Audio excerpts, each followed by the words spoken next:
Rachel, you have something in your hands. Let's take a look. Barneys New York Stories catalog for the co-op line.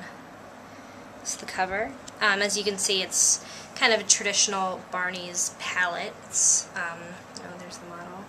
And then what's interesting about this catalog is that it just kind of folds and it has two sections.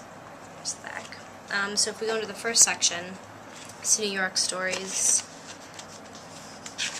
They have a little intro blurb about it. And then you just kind of go right in, and there's all the co-op accessories and apparel lines. Right, let's go through. And some of them are kind of cool. They're shot against urban backgrounds for a true New York kind of feeling. And underneath all the models are kind of blurbs about where they're from, what they're doing in New York, why they love New York. A lot of them are very artsy. There's a lot of models, musicians, filmmakers. And these are real people. They're not models paid to play a role here. I mean, they're people who are actually musicians and artists. Yeah. For example, this guy was found. He grew up in the East Village, and he was found when he was at a party in Union Square. And they're just regular New York people, and they're obviously very young. They're the kind of people that the co-op line is trying to target. And then if you go to the second part, I wonder if these guys can afford the clothes they're wearing. Maybe.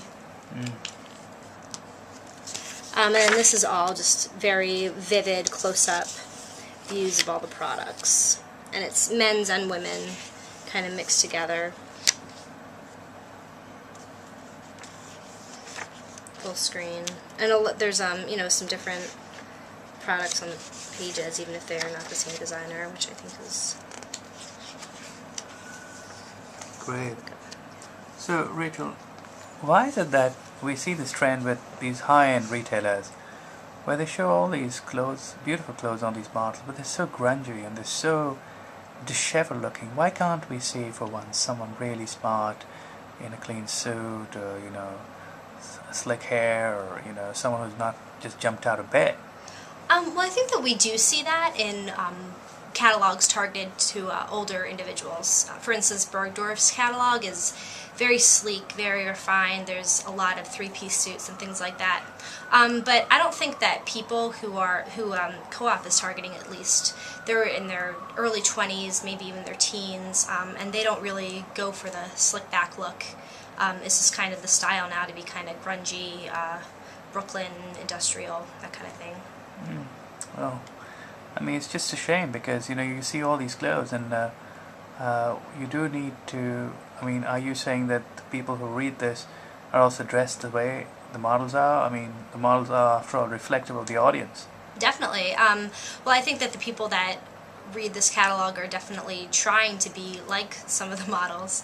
I know that, if you want business clothes and things like that, you'd probably, go to another section of Barneys. But if you want just kind of regular, everyday weekend clothes, then you go to the co-op line.